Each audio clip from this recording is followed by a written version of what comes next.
En un rumiante adulto, el estómago puede llegar a ocupar hasta el 75% de la cavidad abdominal y junto con su contenido representa alrededor del 30% del peso vivo del animal.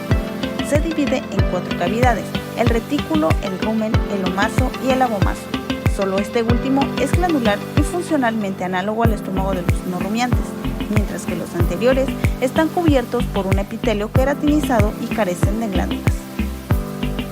Los rumiantes se caracterizan por su capacidad para alimentarse de pastos y forrajes, ya que puede degradar los hidratos de carbono estructural como celulosa, hemicelulosa y pecticina, muy poco digestible para especies no rumiantes o de estómago simple.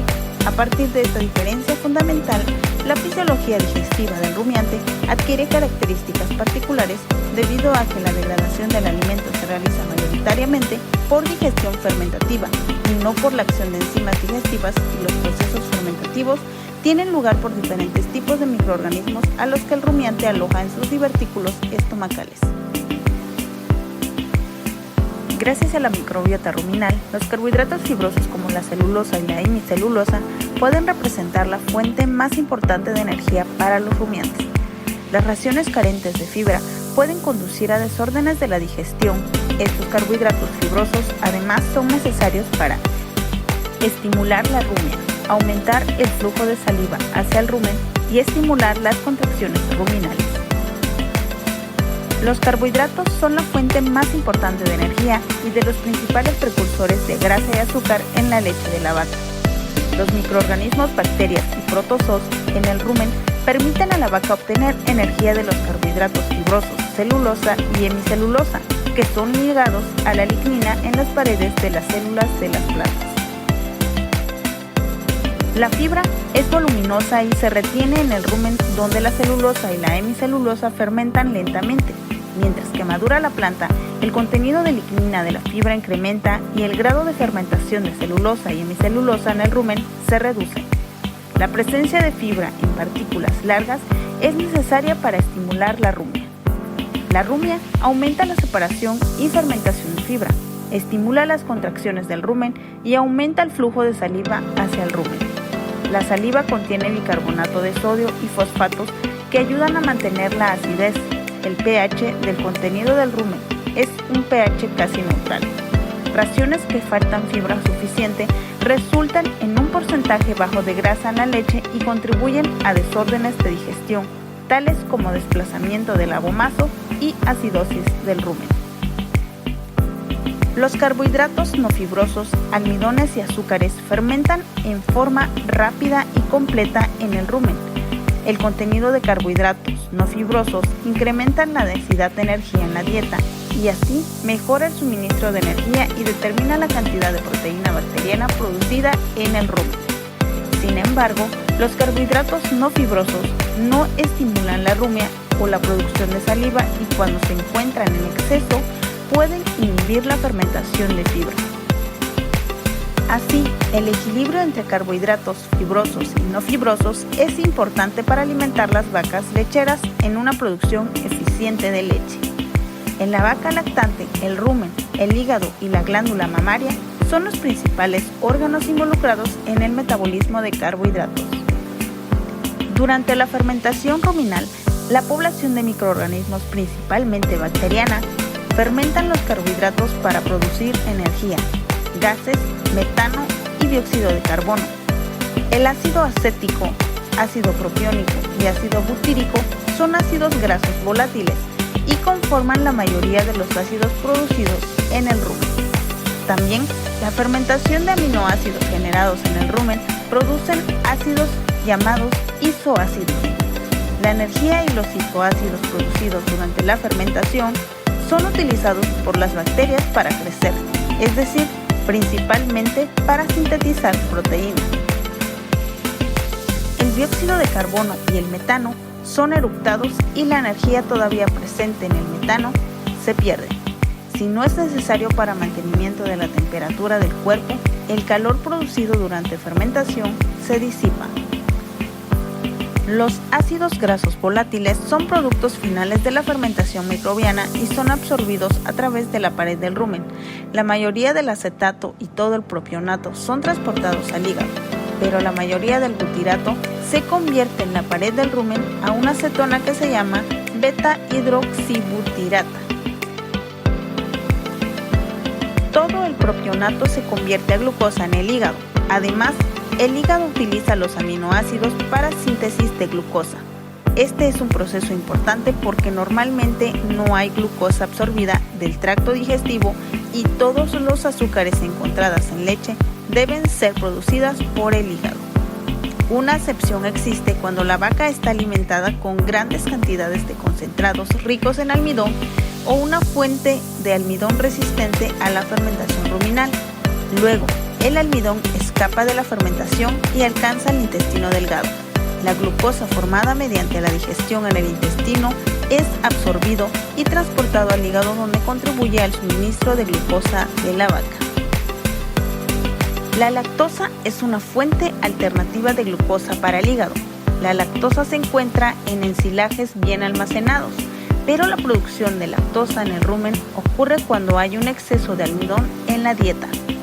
Este no es deseable porque el ambiente del rumen resulta ácido, la fermentación de fibra se para y en casos extremos la vaca deja de comer. La fuente de carbohidrato en la dieta influye en la cantidad y la relación de ácidos grasos volátiles producidos en el rumen. La población de microbios convierte los carbohidratos fermentados a aproximadamente 65% ácido acético, 20% de ácido propiónico y 15% de ácido butírico. Cuando la ración contiene una alta proporción de forrajes, en este caso el suministro de acetato puede ser adecuado para maximizar la producción de leche, pero la cantidad de propionato producido en el rumen puede limitar la cantidad de leche producida porque el suministro de glucosa es limitado. Los carbohidratos no fibrosos presentes en muchos concentrados promueven la producción de ácido propiónico, mientras los carbohidratos fibrosos que se encuentran principalmente en forrajes estimulan la producción de ácido acético en el rumen. Además, los carbohidratos no fibrosos rinden más ácidos grasos volátiles, es decir, más energía, porque son fermentados más rápidamente y en forma completa. Así, la alimentación de concentrados usualmente resulta en un aumento de producción de ácidos grasos volátiles y una proporción mayor de propionato en lugar de acetato. Cuando se alimentan con grandes cantidades de concentrados, es decir, cuando se alimentan con forrajes bien molidos, el porcentaje de ácido acético se reduce debajo del 40%, mientras el porcentaje de propionato se aumentará en más del 40%. En resumen, un cambio en la proporción de forrajes y concentrado en una dieta provoca un cambio importante en las características de los carbohidratos que tienen un efecto profundo en la cantidad y porcentaje de cada ácido graso volátil producido en el rumen. Las proteínas de los alimentos son degradados por los microorganismos del rumen vía aminoácidos para formar amoníaco y ácidos orgánicos. El amoníaco también viene de las fuentes de nitrógeno no proteico en los alimentos y de la urea reciclada de la saliva y a través de la pared del rumen. Niveles demasiado bajos de amoníaco causan una escasez de nitrógeno para las bacterias y reduce la digestibilidad de los alimentos. Demasiado amoníaco en el rumen produce una pérdida de peso, toxicidad por amoníaco y en casos extremos muerte del animal. El amoníaco es utilizado para el crecimiento de la población de bacterias. El nivel de utilización de amoníaco para sintetizar proteína microbiana depende principalmente de la disponibilidad de energía generada por la fermentación de carbohidratos. En promedio, 20 gramos de proteína bacteriana es sintetizada de 100 gramos de materia orgánica fermentada en el rumen. La síntesis de proteína bacteriana puede variar entre 400 gramos al día a aproximadamente 1500 gramos al día, según la digestibilidad en la dieta.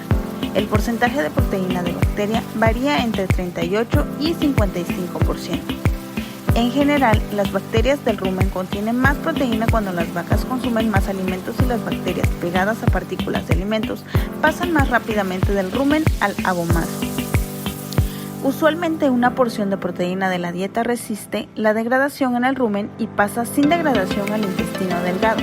La resistencia a la degradación en el rumen varía considerablemente entre fuentes de proteína y esta afecta por varios factores.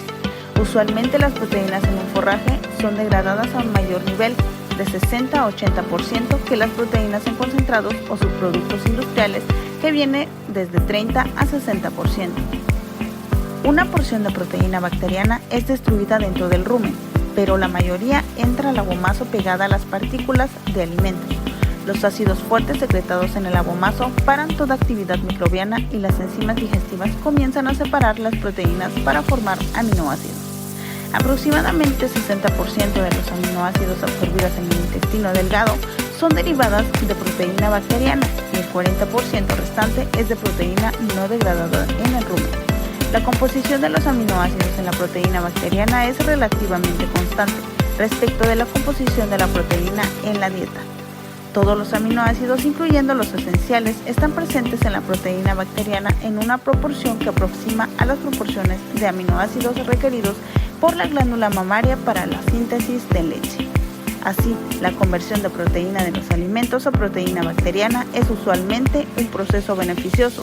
La excepción es cuando se alimenta con proteína de alta calidad y el amoníaco producido en el rumen no puede ser utilizada debido a una falta de energía fermentable. Casi el 80% de la proteína que alcanza el intestino delgado es digerido, el resto pasa a las heces.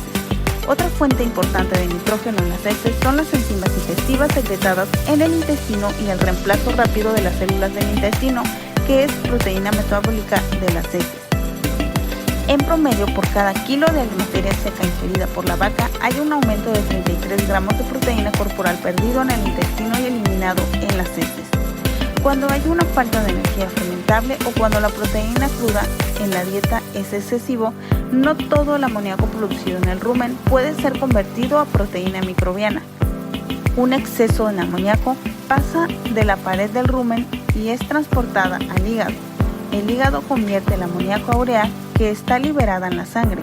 La urea en la sangre puede seguir uno de dos caminos: volver al rumen vía saliva o a través de la pared del rumen, o la excreción en la orina por los riñones. Cuando la urea vuelve al rumen, está convertida en amoníaco y puede servir como una fuente de nitrógeno para el crecimiento bacteriano. La urea excretada en la orina está perdida para el animal. Cuando las raciones son bajas en proteína cruda, la mayoría de urea está reciclada y poco se pierde en la orina. Sin embargo, mientras se incrementa la proteína cruda en la ración, menos urea está reciclada y más está excretada en la orina. Durante la lactancia, la glándula mamaria tiene una alta prioridad para utilizar aminoácidos. El metabolismo de aminoácidos en la glándula mamaria es sumamente complejo.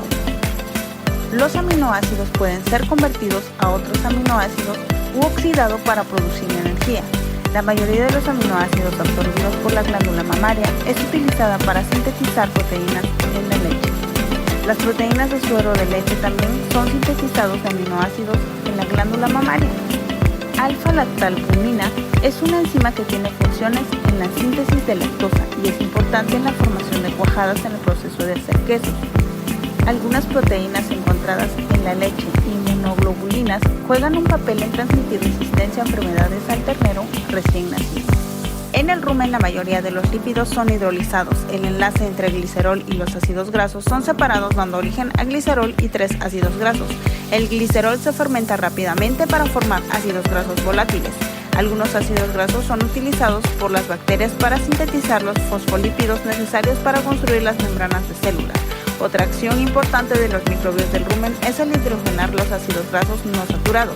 En este proceso, un ácido graso resulta saturado porque un enlace doble está reemplazado por 2 átomos de hidrógeno. Ácidos grasos libres en el rumen tienden a ligarse a partículas de alimentos y microbios y prevenir más fermentación, especialmente de los carbohidratos fibrosos. Lípidos excesivos en la dieta, más de 8%, pueden tener un efecto negativo en la producción de leche y el porcentaje de grasa en la leche. Los lípidos no saturados tienen un efecto más negativo que los lípidos saturados. Sin embargo, los lípidos pueden ser protegidos para reducir la tasa de hidrólisis y hacerles menos reactivos en el rumen. La capa de la semilla tiende a proteger los lípidos dentro de las semillas y hacerles menos accesibles al hidrólisis rumenal, comparado con la grasa de origen animal. También los tratamientos industriales, que usualmente incluyen la formación de jabones, sales de calcio con los ácidos grasos, aumentan la resistencia de los lípidos a hidrólisis en el rumen. La mayoría de los lípidos que salgan del rumen son ácidos grasos saturados, principalmente en la forma de ácidos palmíticos y estearicos, ligados a partículas de alimentos y microbios, y los fosfolípidos microbianos. Los fosfolípidos microbianos son digeridos en el intestino delgado y allí contribuyen a los ácidos grasos procesados y absorbidos a través de la pared del intestino. La bilis secretada por el hígado y las secreciones pancreáticas ricas en enzimas y bicarbonatos son mezcladas con el contenido del intestino delgado. Estas secreciones son esenciales para preparar los lípidos para absorción, formando partículas mezclables con agua que pueden entrar las células intestinales. En las células intestinales, una porción mayor de ácidos grasos son ligados con glicerol proveniente de la glucosa de sangre para formar triglicéridos. Los triglicéridos, algunos ácidos grasos, libres colesterol y otras sustancias relacionadas con lípidos son cubiertos con proteínas para formar lipoproteínas ricas en triglicéridos, también llamados lipoproteínas de baja densidad. Las lipoproteínas ricas en triglicéridos entran en los vasos linfáticos y de allí pasan al canal torácico, donde el sistema linfático se conecta con la sangre y allí llegan a la sangre. En contraste a la mayoría de nutrientes absorbidos en el tracto gastrointestinal, los lípidos absorbidos no van al hígado, pero entran directamente a la circulación general. Así, los lípidos absorbidos pueden ser utilizados por todos los tejidos del cuerpo sin ser procesados por el hígado. Casi la mitad de la grasa en la leche es derivada del metabolismo de lípidos en la glándula mamaria. Estos ácidos grasos provienen principalmente de las lipoproteínas ricas en triglicéridos. Un aumento en ácidos grasos con más de 16 carbones en la dieta aumenta su secreción en la leche, pero también inhibe la síntesis de ácidos grasos de cadena corta y mediana. Así, la depresión marcada en la secreción de grasa en la leche cuando se alimenta a las vacas con dietas bajas en fibras no puede ser compensado dando más grasa en la dieta.